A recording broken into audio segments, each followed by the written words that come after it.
Alors, après ma courte introduction, je vais vous parler, ça va se diviser en 5 parties. Les hommes dans la profession en quelques chiffres. Je pense que c'est important de vous partager au Québec, au Canada, à travers le monde, où en sont les hommes dans la profession.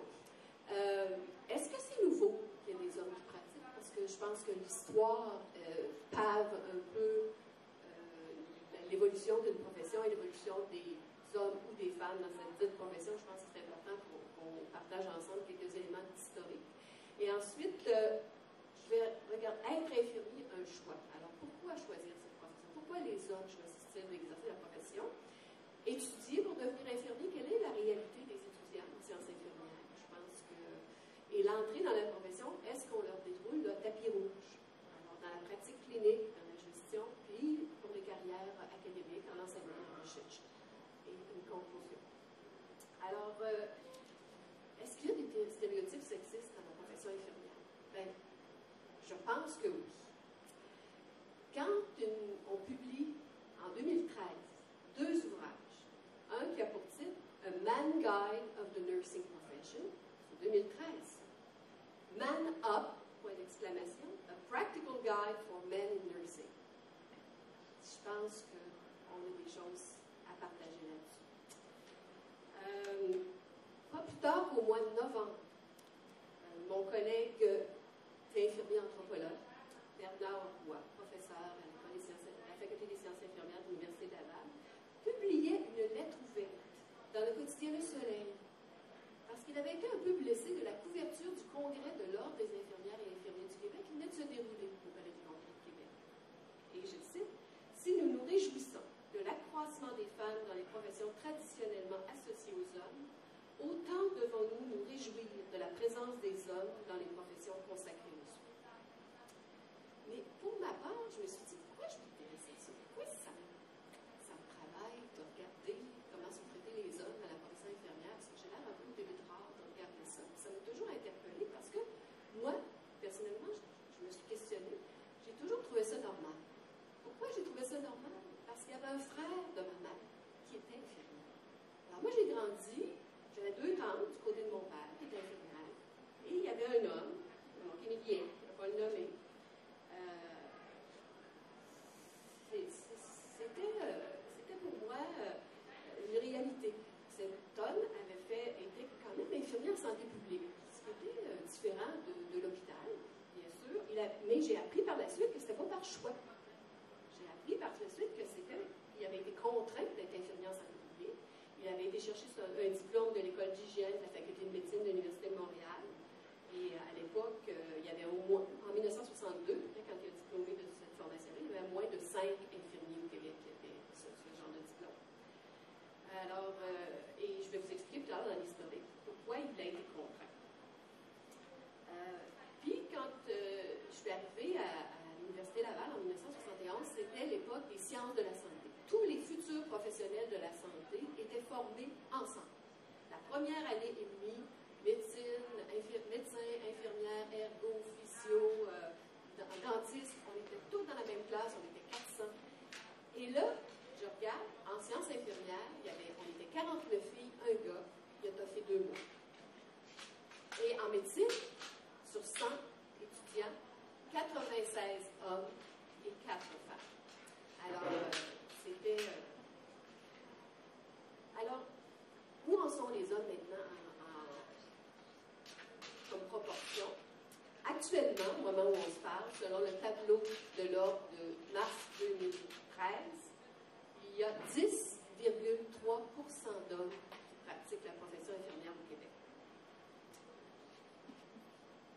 Mais ils constitueraient 14% de la relève, c'est-à-dire dans les écoles, ceux qui sont aux études, c'est 14%. Par contre, on les retrouve cantonnés encore dans certains secteurs qui ont été traditionnels pour eux. 19% travaillent en soins critiques contre 13% de femmes. 12% santé mentale, 5% de femmes. Et en gestion, 12% des infirmiers sont gestionnaires, alors que 7% sont des femmes. Également, une autre caractéristique, les hommes sont plus âgés quand ils rentrent dans la profession, qui ont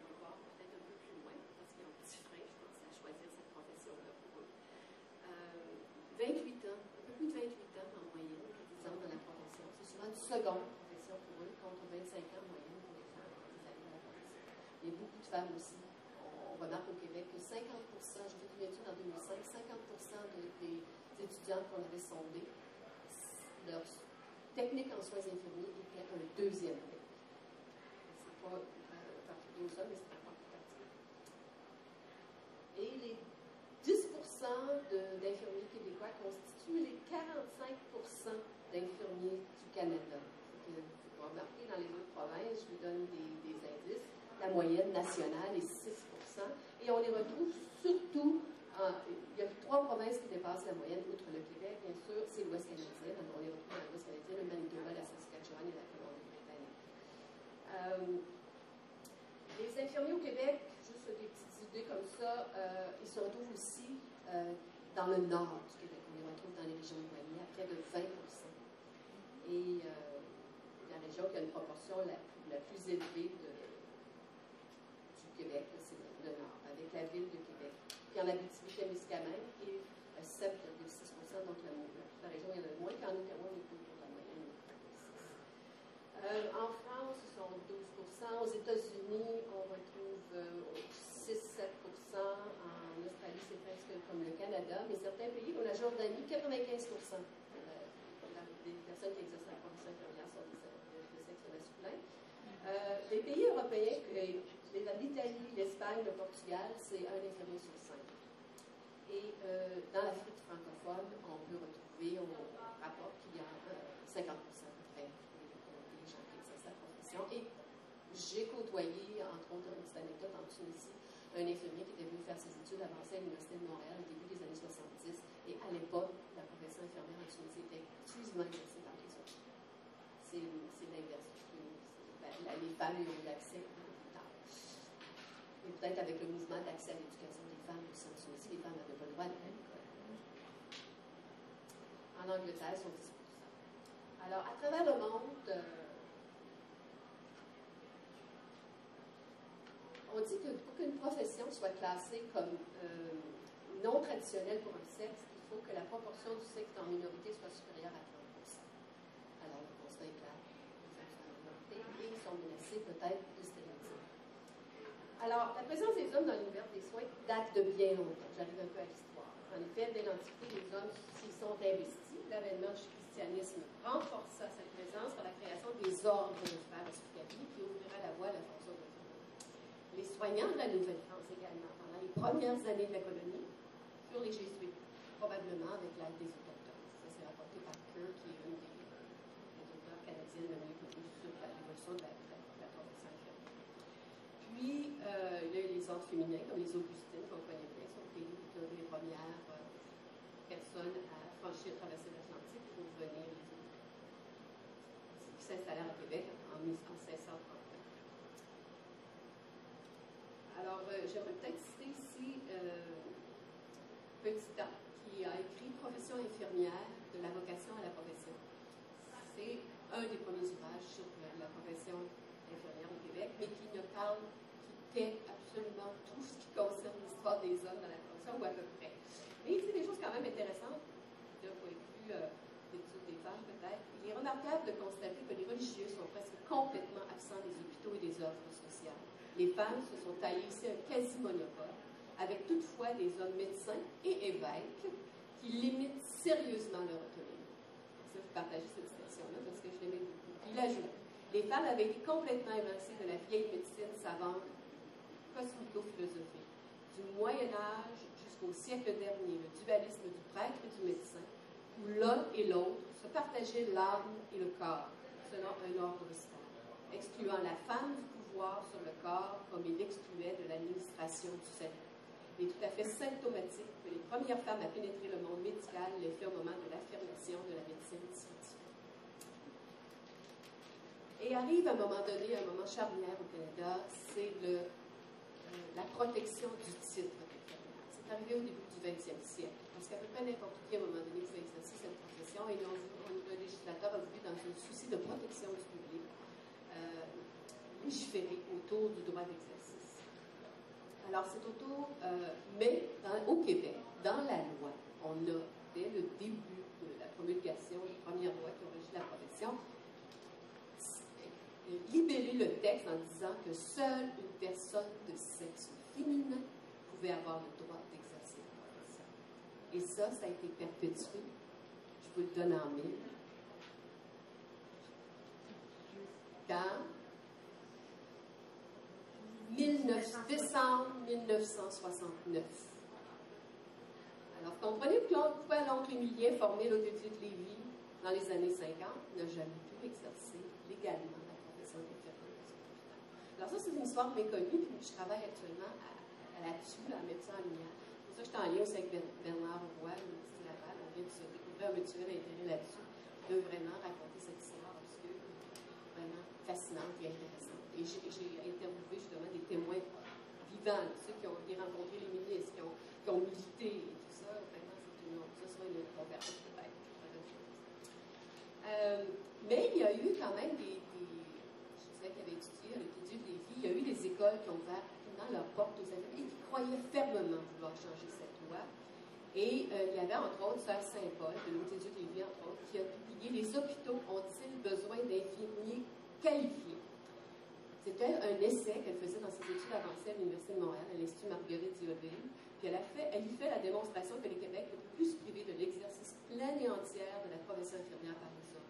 Elle rapporte des propos du révérend père Bernard Maillot, parce qu'elle a cherché toute l'élite, qui était professeur de psychologie à l'Université de Montréal. Et ce document fascinant, ce mémoire de cette sœur, est absolument savoureux à lire. Et voici ce que disait, c'était quand même intéressant. Ce serait souhaitable à ce plan, comme ailleurs à tous les plans de l'activité humaine, c'est que les hommes et les femmes s'acquittent en équipe des tâches hospitalières dans une complémentarité vraie et authentique. Il serait regrettable toutefois que les hommes, bien, c'est intéressant, une fois admis à ce niveau professionnel, pratiquent là ce qu'ils ont si souvent fait ailleurs, un noyautage du nursing en leur faveur exclusive et en viennent à considérer leurs collègues féminins comme des subordonnés avec l'illusion si tenace chez eux qu'ils peuvent seuls assumer de façon efficace le leadership d'une équipe de travail. C'est quand même visionnaire. Alors, parce que entre infirmières, on peut s'en parler. On a vu qu'il y a beaucoup de postes, des postes de gestion, vous avez vu tout à l'heure. Depuis le début, mais c'est peut-être aussi notre faute. On les voit, on les pose.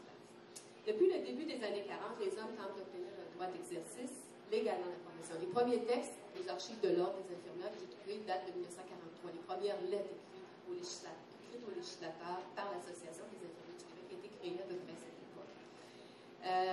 Et c'est avec la Révolution tranquille qu'on va y arriver. Mais ça n'a pas été facile car deux projets de loi successifs visant d'enlever exclusivement de sexe féminin sont morts au feuilleton. L'un en 1962 et l'un en 1966. Alors, ce n'est qu'en 1970 que Jean Robitaille sera le premier homme légalement autorisé à exercer la profession suite à un amendement de la loi en décembre 69. Alors, une lutte qui a duré 25 ans. En 1962, le Conseil international des infirmières et infirmiers, fondé en 1899, rapportait que sur 27 pays, uniquement 5 ne formaient pas d'infirmiers professionnels. Alors, vraiment, à travers le monde, le Québec était vraiment à part. Cependant, c'est une histoire de plus que je le sais. Et maintenant, pourquoi on choisit cette profession? Pourquoi les hommes choisissent-ils cette profession? Je reviens à la sœur Saint-Paul. Les hôpitaux ont-ils besoin d'infirmiers?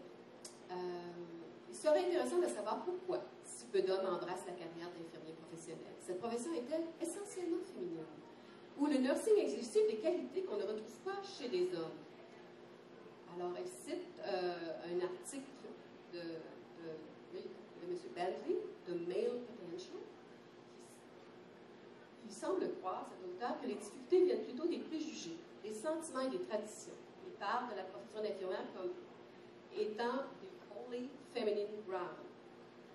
Elle rajoute que le docteur Jean-Marie Beauregard donne une réponse aussi quand il écrit « Le corps des infirmiers de nos hôpitaux forme la classe la moins appréciée de tout notre personnel médical. » Pourquoi une telle situation? Parce que tout le monde, en commençant par les médecins, a toujours considéré ce métier, disons-le, sans attrait pour un homme véritablement mâle. Cet état de choses est notre responsabilité. Il faut refaire notre éducation. Il n'existe pas de sous-métier. Il faut relever celui-ci à la dignité qu'il mérite, car rien n'est bas dans le soin des malades. Même Saint Ignace de Loyola fut un infirmier. Alors, pourquoi? Le désir d'aider les autres, la possibilité de voyager et la sécurité d'emploi s'avèrent de leur côté les facteurs pouvant donner envie aux hommes d'opter pour ce choix. Et ça, je parle actuellement. C'est encore ça. Je reviens à Bernard Roy qui, dans un éditorial de la revue Aporia, disait, il témoignait par rapport à son propre cheminement, après un passage au collégial, en philosophie entrecoupée de militantisme, comme tant d'autres, je suis devenue infirmière, dans le but de m'inscrire dans une profession de soins. Une profession permettant d'aller vers nos semblables en situation de souffrance, ici ou ailleurs dans le monde.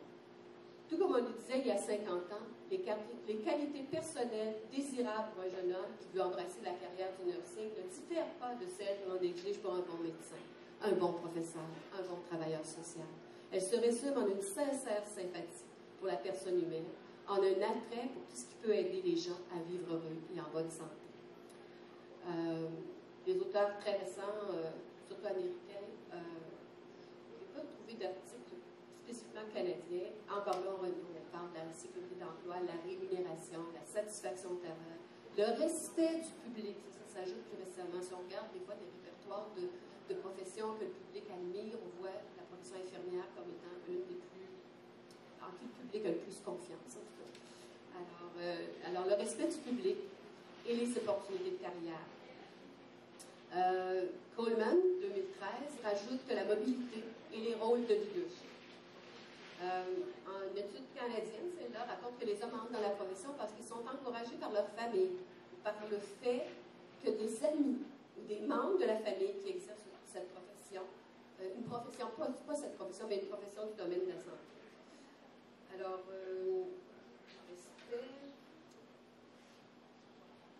plus proche de nous, au Québec, une étude récente réalisée par l'Agence de santé de l'Esprit révèle que le désir d'aider les autres, la possibilité de voyager et la sécurité d'emploi s'avèrent les facteurs pouvant donner envie aux hommes d'opter pour le choix professionnel. Selon cette même étude, il est noté que les facteurs d'influence pouvant éloigner les hommes des soins infirmiers sont les stéréotypes liés au genre dans la société et l'usage exclusif du féminin dans le langage, de même que l'absence de modèle masculin. Cependant, s'il y en a qui connaissent le modèle de la cohérence de Holden, qui est un modèle qui est utilisé en choix de carrière, par les personnes qui font du counseling en choix de carrière, on dit que les dimensions qu'on doit avoir pour exercer la profession d'infirmier ou d'infirmière, c'est le caractère social, donc aimer travailler avec les gens, l'esprit scientifique, le caractère investigateur, parce qu'il faut toujours recueillir des données, les analyser, faire le plan d'intervention à partir de ces données-là, et une dimension artistique. Parce que la créativité est extrêmement importante, la diversité de la nature humaine et le caractère unique de chaque personne fait en sorte qu'il faut avoir beaucoup de créativité pour intervenir. Maintenant, quand nos petits gars dans nos écoles de sciences infirmières, je vais vous parler un petit peu de ce que rapporte la littérature et peut-être faire notre examen de conscience, parce que des fois, on leur fait involontairement pas nécessairement la vie facile.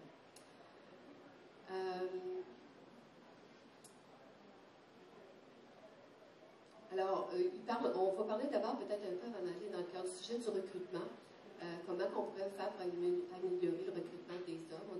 On pourrait dire qu'offrir aux jeunes des activités d'exploration de la profession infirmière, de faire de la promotion dans les institutions, pour favoriser la persévérance aux études dans les programmes de formation en soins infirmiers, parce qu'il y a une plus grande proportion d'hommes qui laissent les programmes de sciences infirmières que de femmes. Il suggère de sensibiliser les enseignants et les autres membres du personnel sur les perceptions et les attitudes qui engendrent de la discrimination à l'égard des étudiants infirmiers. On en parlait tout à l'heure. De présenter des modèles masculins, de favoriser le regroupement des étudiants de sexe masculin. Cependant, Roy, Holmes et Chouinard nous mettent en garde à des excès, comme une campagne qui a eu lieu aux États-Unis qui s'appelait « Are you man enough to be a nurse ?» où on présentait, qui arborait des hommes très musclés, qui créait une distance entre le stéréotype féminin de l'infirmier féminin et de l'infirmier gay, et suggérait implicitement que les soins infirmiers sont un emploi approprié pour les vrais hommes. Mais l'homme efféminé ou gay n'est-il pas un vrai homme? Combattre un stéréotype en créant un autre. Mais les stéréotypes sont bien ancrés parce qu'il y avait une auteure aux États-Unis dans les années 50 qui disait, une directrice d'école d'infirmières, elle disait « Les hommes qui font les meilleurs infirmiers doivent au départ être des vrais hommes. La virilité et les manières masculines sont les prérequis importants. » Mais toutes les études arrivent aux mêmes conclusions. Les étudiants font face à des obstacles basés sur leur sexe. Ne pas se sentir bienvenus dans les milieux cliniques. Chantal pourrait peut-être en témoigner en périnatalité. Je sais pas comment les étudiants vivent ça, mais pourrait peut-être témoigner là-dessus actuellement. La peur d'être accusé de harcèlement sexuel quand ils touchent et prodiguent des soins intimes aux femmes.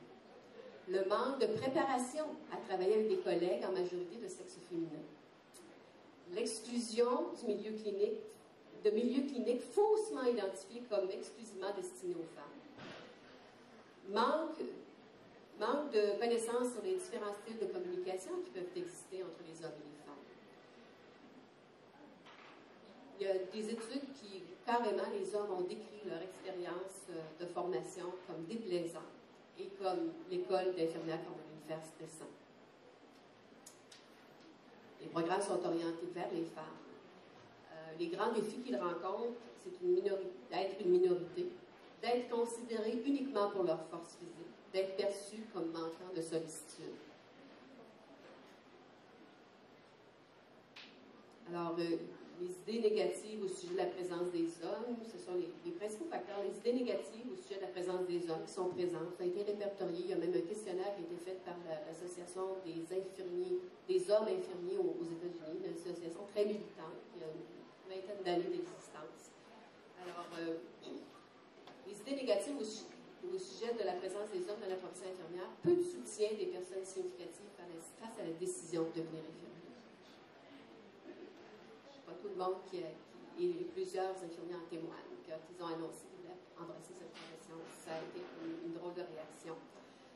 N'a pas été bien accueilli par les infirmières lors des stages, ne pas être encouragé à envisager un rôle de leader.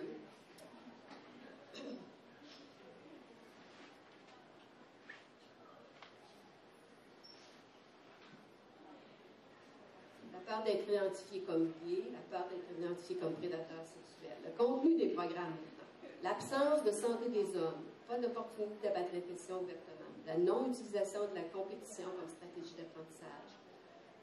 On s'appuie souvent sur des méthodes d'exposé oraux, des approches pédagogiques qui favoriseraient à la fois les hommes et les femmes. Et les modèles se perpétuent. On enseigne comme on a été enseigné peut-être, et c'est peut-être pour ça que c'est moins adapté.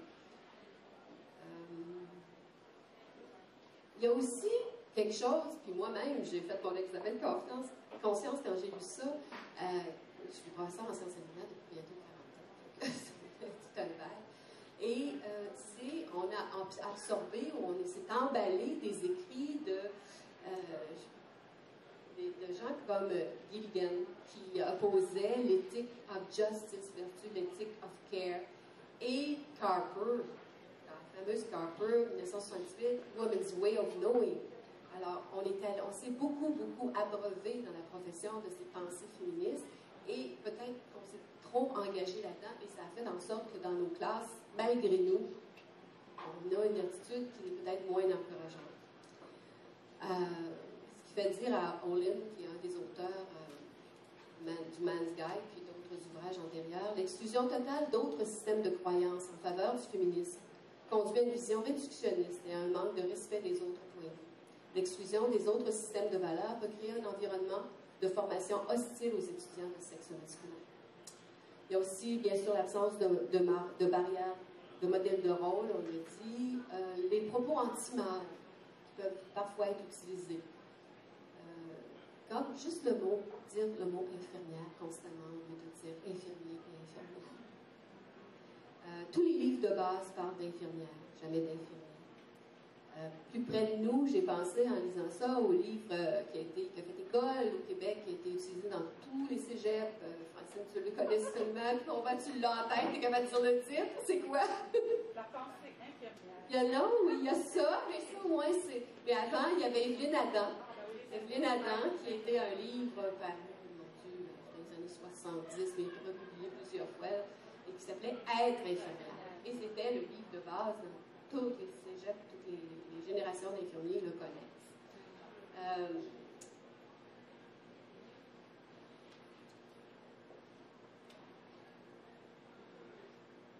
Et même, pour vous dire comment les écoles ont été jugées, surtout aux États-Unis, mais ici, je pense qu'on pourrait regarder ça, comme étant peu favorable, l'Association américaine des hommes en soins infirmiers a passé une résolution en 2011 qui mettait au défi les écoles de formation de prendre le leadership pour changer les images et le langage.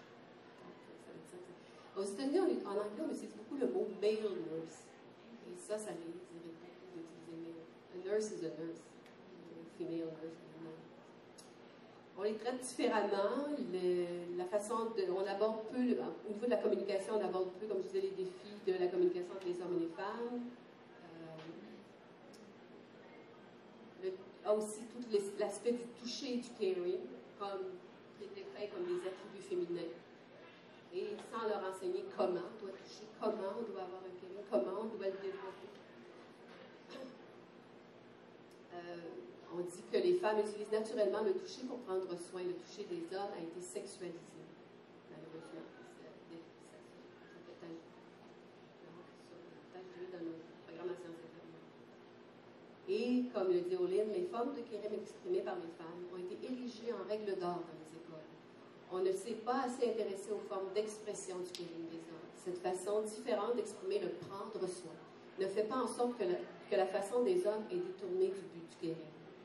Je crois que la différence dans l'expression du kérim de la part des hommes survient à cause du besoin de négocier tous les conflits entre le caring et les messages de masculinité que les hommes reçoivent de la famille, des pères, de la société. Et j'aimerais revenir à Marie-Françoise Collière, qui est une infirmière anthropologue, qui a écrit un ouvrage qui est Promouvoir la vie, de la pratique des femmes soignantes aux soins infirmiers. Et c'est peut-être ce malaise des hommes d'exprimer le caring et d'être présent, c'est que c'est peut-être comme tout l'inconscient qui est bâti autour de ça. Selon elle, l'histoire du soin se dessine selon deux grands axes. Les soins qui visent à assurer la continuité de la vie, du groupe ou de l'espèce, donc promouvoir la vie, et les soins qui ont pour but de faire reculer la mort, combattre la maladie. En anglais, on pourrait opposer caring et curing. C'est peut-être cette dichotomie qui fait en sorte que les hommes ont de la difficulté à retrouver leur identité dans cette forme de pratique soignante et qui cantonne encore cette pratique soignante, qui cantonne aujourd'hui les hommes dans des services comme l'urgence et la psychiatrie. En effet, Collière admet que les ordres regroupant les hommes dispensaient des soins. Il y avait des hommes, mais c'était toujours des soins sur des champs de bataille qui sont nés avec les croisades, les croisés. Les chevaliers de Saint-Jean, l'ordre de Malte, l'ordre de Saint-Lazare, les Templiers, sont nés et ont œuvré en temps de guerre pour soigner les blessés sur les champs de bataille, donc reculer la mort des blessés au combat.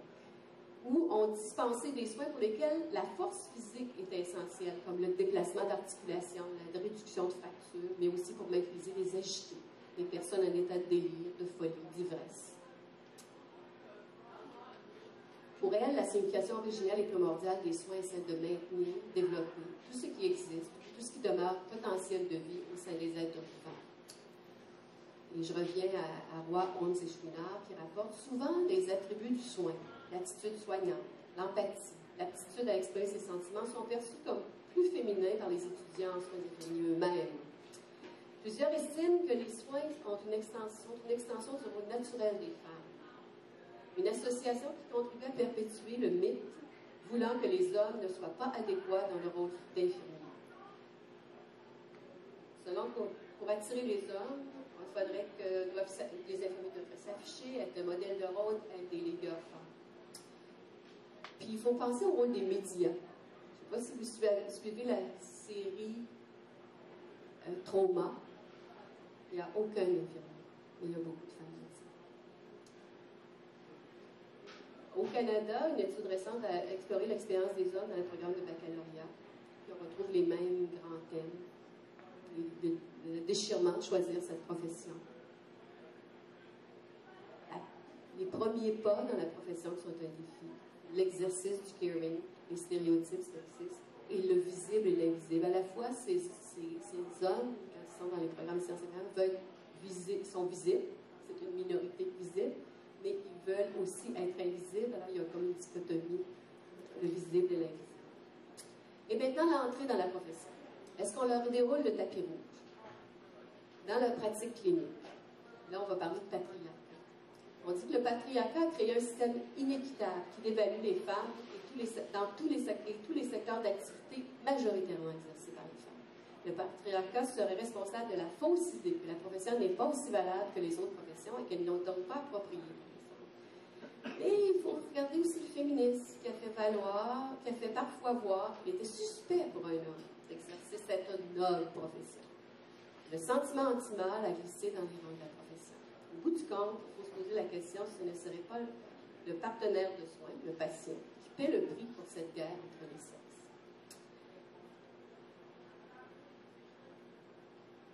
Alors, des hommes dans la profession, comme je vous disais, il y a un regroupement qui s'appelle The American Assembly of Men in Nursing. Il y a 3 répondants sur 4 qui déclarent avoir subi des stéréotypes sexistes lorsqu'ils ont commencé à exercer la profession. Déplore qu'il y a la moitié qui déplore qu'il y a il manque de modèles de rôle. Mais 80% recommandent cette profession à un copain comme choix de carrière. Donc, c'est une souffrance à exercer, mais comme la citation qui est assez marquante de Bernard Roy tout à l'heure, les hommes, les vrais, et il y a Bernard Roy qui a écrit, mais moi j'ai rencontré un infirmier qui était un des premiers à obtenir le titre. Pas M. Robitaille, mais un autre. Cet homme a 71 ans. L'année passée, quand je l'ai interviewé. Et il pratique encore ça. Il travaille pour une agence. Il a éclaté de rire quand il parlait au téléphone. Il dit, j'ai encore un patient. Mais il dit, c'est du temps emprunté. J'ai été embauché par cette agence pour prendre soin de ce patient-là. Ça fait 2 ans qu'il devrait être mort. Et j'ai dit, tu dois donner des trop bons soins. Puis je dis, pourquoi tu fais ça? Il dit, ben, j'aime trop ça. J'ai fait mon cours, il y en a un qui a fait son cours à l'étude de Lévis, justement, dans les premières générations d'hommes qui ont été admis dans cette école. Et puis, il le fait par amour du soin, la passion du soin. Alors, au Québec, les infirmiers cherchent encore leur modèle de rôle. Les modèles de rôle inspirent les plus jeunes, particulièrement ceux et celles qui ne correspondent pas au courant dominant de la société. Les personnes qui peuvent s'identifier à des modèles de rôle auraient plus de chances de réussir. Certes, individuellement, les jeunes infirmiers trouvent des modèles de rôle, mais ces infirmiers sont dans l'ombre.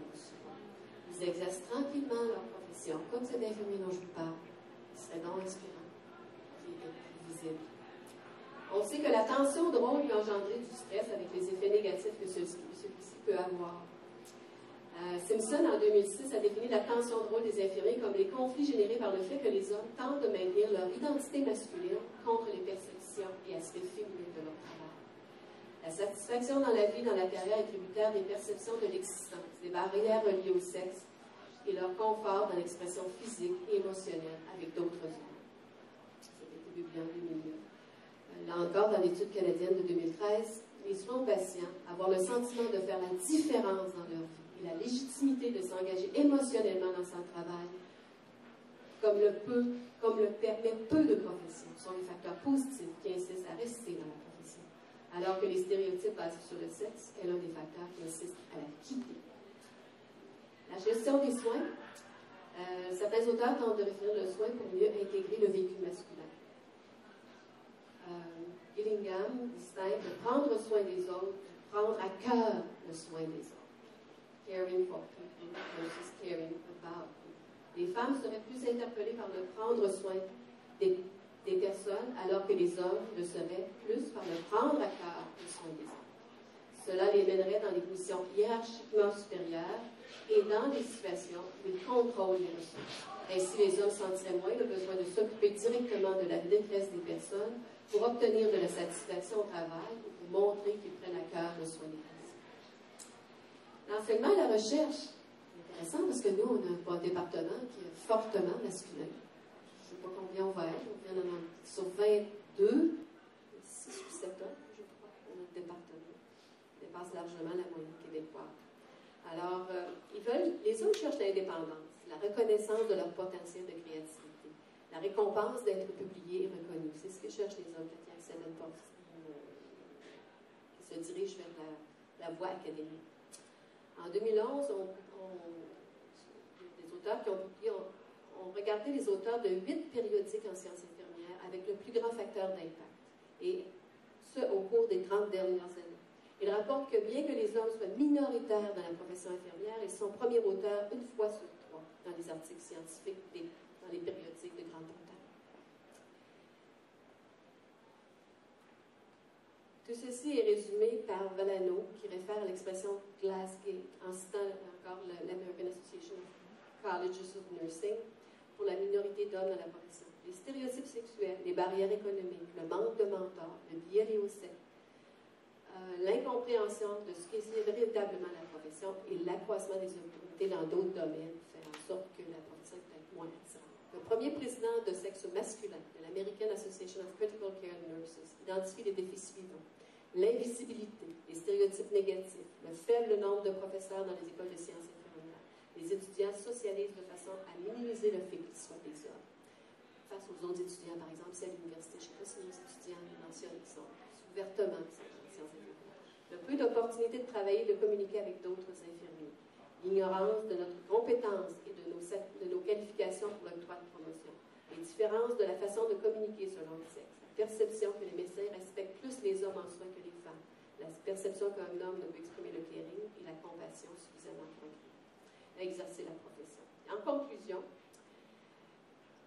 un ouvrage très marquant sur l'histoire de la profession infirmière, de Yolande Cole, qui a été publié il y a 13-14 ans. Profession infirmière en histoire des soins dans les hôpitaux du Québec, déclare: histoire des identités de genre, histoire du savoir féminin et des modalités de transmission, histoire de l'éducation, histoire de la santé publique, histoire du travail, histoire des pratiques sociales, l'histoire des infirmières est tout cela à la fois. Elle se présente comme une quête active de reconnaissance sociale par les femmes et pour les femmes, qui ne déifie pas sciemment le consensus social sur la définition des rôles sociaux. Vous savez, c'était l'ouvrage marquant, 2000. Et elle campe, vraiment, une mère. Alors, c'est pour ça que Bernard Boire va plus loin, puis il appelle à une autre révolution tranquille. L'histoire a de lourdes conséquences sur les valeurs attribuées aux soins et sur leur intériorisation par les personnes qui les dispensent. Vous savez, puis il y a des auteurs comme Brugère, plus récemment, qui a publié en 2008 Le sexe de la sollicitude, et Tronto, en 2005, Au-delà d'une différence de genre vers une théorie du care. Ces deux auteurs estiment qu'il faut cesser d'associer le care à une qualité et une morale au vent du féminin.